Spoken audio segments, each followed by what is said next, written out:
Channel कायद academy. मैं हूं आपका दोस्त डॉक्टर दीपक गुप्ता और इंटरनेशनल एवरेज। आज हम बात करेंगे वार्मिंग अप के बारे में। पिछले वीडियो में मैंने आपको बताया फंडामेंटल जूडो। फंडामेंटल्स करने के पहले हमें कुछ चीजें करनी पड़ेंगी जिससे कि हम अपने शरीर को स्पेसिफिक काम के लिए तैयार कर सकें। वो स्पेसिफिक काम क्या है? सबसे पहले हम अपने बॉडी को स्ट्रेंथन करते हैं, फ्लेक्सिबिलिटी गेन करते हैं और स्ट्रेंथ और स्टैमिना गेन करते हैं। तो मैं आपको बताना चाहूँगा कि ये सब गेन करने के लिए हमें रोज का जो रूटीन है वो वार्मिंग अप से शुरू करना है। वार्म अप क्या है? ये एक मिसकंसेप्शन है कि शरीर को गर्म करने की कसरत करना। ऐसा नहीं है दोस्तों, शरीर को गर्म नहीं करना है, बल्कि मैं आपको बताना चाहूँगा हमें अपने जो हार्ट बीट और पल्स है उसको ग्रेजुअली इंक्रीज करना है, जिससे कि हमारे पूरे शरीर में ब्लड का फ्लो इस तरह से हो कि हमारे हार्ट को समुचित मात्रा में ऑक्सीजन की सप्लाई हो सके, हमारे पूरे शरीर में ब्लड का फ्लो बहुत बेहतरीन हो जाए, जिससे कि हम स्पेसिफिक काम के लिए अपने शरीर को तैयार कर सकें। वार्म अप का यही खाली मकसद नहीं है, बल्कि हमारे शरीर की स्ट्रेंथन करना, शरीर को, मसल्स को स्ट्रेंथन करना, हमारे जॉइंट्स को मोबिलाइज करना और हम अपने शरीर के स्टैमिना को बढ़ा सकते हैं। ये सारी चीज़ें करने के लिए हमें वार्मिंग अप करना और अच्छा वार्म अप करना बहुत ज़रूरी है। सिस्टमेटिक वार्मिंग अप करना ज़रूरी है। सिस्टम क्या है? हम टो से लेकर हेड तक अपने शरीर की सभी अंगों की एक्सरसाइज करते हैं। हर अंग की 1 से 2 एक्सरसाइज जरूर करना चाहिए। मैं आपको बताना चाहूँगा एक्सरसाइज शुरू करने से पहले 2 तरह के वार्म अप होते हैं, एक जनरल वार्म अप और दूसरा स्पेसिफिक वार्म अप। जो जनरल वार्म अप है वो सभी खेलों के लिए एक जैसा हो सकता है, लेकिन जो स्पेसिफिक वार्म अप है वो सभी खेलों के लिए डिफरेंट होगा। जैसे कि मैं आपको एग्जांपल दूंगा, फुटबॉलर के लिए लेग से किक करने के लिए उसको लेग को स्ट्रेंथन करना जरूरी है। लगातार दौड़ते रहने के लिए उसके लेग में स्ट्रेंथ होनी चाहिए। ऐसे ही जो क्रिकेट खेलने वाले बॉलर हैं, उसको बॉलिंग करने के लिए अपने शोल्डर को स्ट्रेंथन करना है, शोल्डर को बढ़िया वार्म अप करना है, वो स्पेसिफिक वार्म अप उसको करना जरूरी है। इसी तरह से स्विमर है, उसको दोनों हाथ का मूवमेंट चलाना है, तो उसको अपने शोल्डर को बहुत अच्छे से वार्म अप करना है। ऐसे ही दोस्तों मैं बताना चाहूँगा, जब हम जूडो खिलाड़ी जूडो करने के लिए, जूडो के स्पेसिफिक काम करने के लिए, टेक्निक करने के लिए अपने शरीर को तैयार करेंगे, तो वहाँ पर भी जूडो के लिए स्पेसिफिक वार्म अप है, जो भी कई तरह से होता है। जैसे हमें स्टैंडिंग वर्क करना है तो हम रोलिंग एंड उकेमी के जरिए उस तरह का वार्म अप करते हैं, और अगर हमें ग्राउंड वर्क करना है यानी ग्राउंड टेक्निक्स करनी है तो नी वाला सप्लीमेंट्री एक्सरसाइज होती है। तो आज हम खाली बात करेंगे कि हमें जनरल वार्म अप कैसे करना है। शुरू करते हैं जनरल वार्म अप की exercise from toe to our head.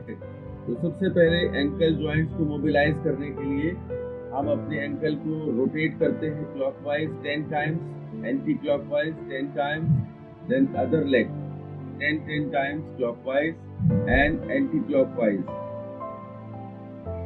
ये करने के बाद आपने लेग रेजेस, हिल रेजेस करना है। स्ट्रेचिंग, इसमें आप हाथ ऊपर भी ले जा सकते हैं। स्ट्रेच करें, अपने बॉडी को स्ट्रेच करें पूरा ऊपर तक। ये आपकी 2 एक्सरसाइज हो रही है, एक काफ मसल के लिए एक्सरसाइज हो रही है, दूसरा आपके पूरे बॉडी में एक जैसे हम अंगड़ाई लेते हैं और अपने शरीर को एक्टिव करते हैं, ठीक उस तरह से आपको ये एक्सरसाइज करनी है। मैं आपको बता दूं फिर से कि 10 टाइम्स सभी एक्सरसाइज करेंगे। और यदि आपको कोई इशू आता है, कोई चीज समझ नहीं आती या हमारी तरफ से कोई मिस्टेक है, तो you can comment in our comment box, और जिससे हमें ये वीडियो और अच्छी बनाने में मदद मिलेगी। नेक्स्ट एक्सरसाइज हम करेंगे नी बेंडिंग। 1 2 3 4, 1 2 3 4। इसको भी 10-10 बार आपको करना है। मैं आपको वीडियो में कम समय में अधिक एक्सरसाइज बताना चाहता हूँ।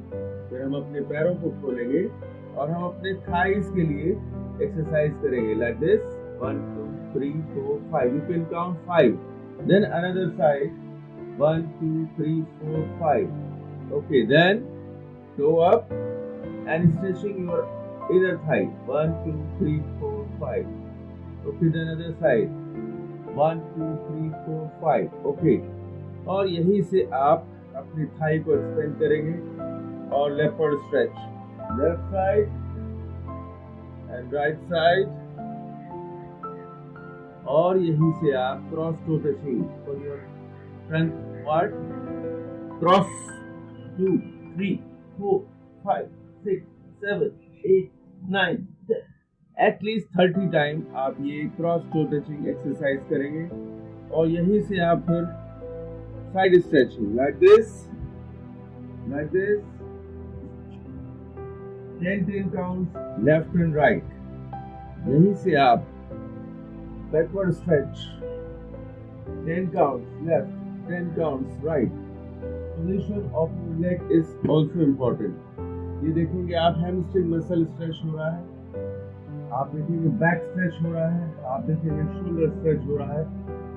इस तरह से सही ढंग से एक्सरसाइज करने का आपको भरपूर लाभ। और साइड स्ट्रेच के बाद आपको करना है वेस्ट रोटेशन। दोस्तों सबसे इम्पोर्टेंट पार्ट हमारे शरीर का है ये हमारा हिप और कमर का जॉइंट। इसको सबसे अधिक मोबिलाइज करने की जरूरत है, क्योंकि जूडो में यही पार्ट सबसे ज़्यादा यूज किया जाता है और दैनिक जीवन में भी आपको सबसे अधिक इसी जॉइंट की आवश्यकता होती है। जब आप बैठते हैं, जब आप चलते हैं, जब आप खड़े होते हैं, स्ट्रेचिंग करेंगे। और इसके बाद हैंड रोटेशन। सभी एक्सरसाइज आपको 10 काउंट्स करना है दोस्तों। हैंड रोटेशन के बाद फिर से शोल्डर की ये एक्सरसाइज, पूरा एल्बो को टच करेंगे और पूरा एक्सपेंड करेंगे।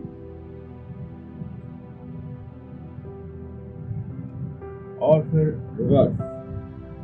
हर एक्सरसाइज को दोनों साइड से आपको करना अति आवश्यक है। ये करने के बाद नेक का एक्सरसाइज हाफ बैक।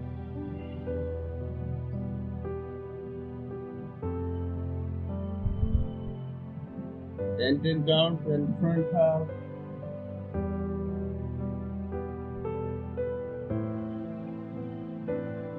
और ये करने के बाद कुछ एक्सरसाइज आपको बैठकर करनी है। आपको यथासंभव दोनों पांव खोलना है, जितना भी खुले आसानी से उतना खोलना है, अधिक खोलने की आवश्यकता नहीं है, कोशिश भी मत करिएगा। और आहिस्ता से आपको गद्दे पर बैठ जाना है। बैठने के बाद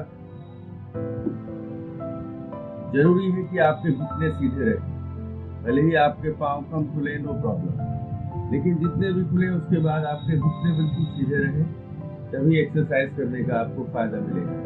सबसे पहले सामने की तरफ बेंड करेंगे लाइक दिस, 1 2 3 10 काउंट। फिर आपने साइड में स्ट्रेच करना है। ये जो आपकी तरफ खींची हुई हो पूरी तरह से, यहाँ से आपको घुटना सीधा रखते हुए नीचे झुकना है। फिर इसी को दूसरी साइड। और जब ये एक्सरसाइज आप करते हैं तो आपका ब्रेथ आउट होना चाहिए, यानी सांस बाहर निकालते हुए झुकना है आप। इसी एक्सरसाइज को आप करेंगे cross toe touching like this. इस वाले हाथ से आपने टो को पकड़ना है, बेंड करना है सामने, दूसरा हाथ पीछे जाएगा। 10 काउंट ये एक्सरसाइज हो गई। और फिर उसके बाद आपको आहिस्ता से दोनों पांव को मिलाना है, बॉडी को स्ट्रेच करना है, सामने बेंड करना है।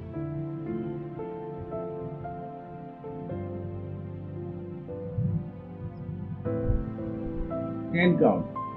और उसके बाद आपको स्टमक पर लेट जाना है, थोड़े पांव खोलते हुए स्ट्रेच कर रहा है। Look your left side. दूसरे पांव की एड़ी को आपको देखना है शोल्डर के ऊपर से, and then other side.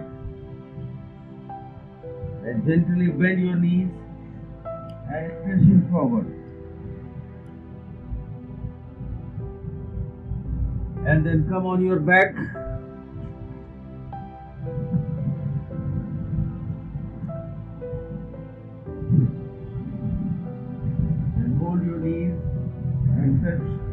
Nose to your knees.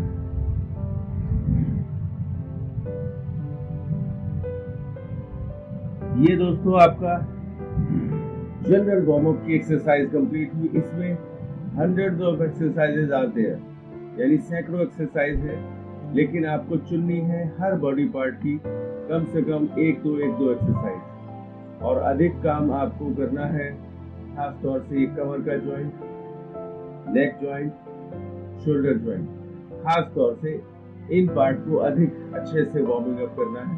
इसके बाद हमारा पार्ट आता है स्पेसिफिक वार्म। तो ये हमारा जनरल वार्म अप कंप्लीट होता है। मैं आपको बताना चाहूंगा कि हमारा ये YouTube चैनल कायाकल्प जूडो एकेडमी, जिसमें आप न केवल अंत तक हमारे वीडियो को देखें, लाइक, शेयर और प्लीज कमेंट बॉक्स में अपने कमेंट भी दें। अगली वीडियो में आपके पास हम लेकर आएंगे जनरल वार्म अप के बाद किया जाने वाला specific warm up. Thank you. तब तक के लिए गुड बाय।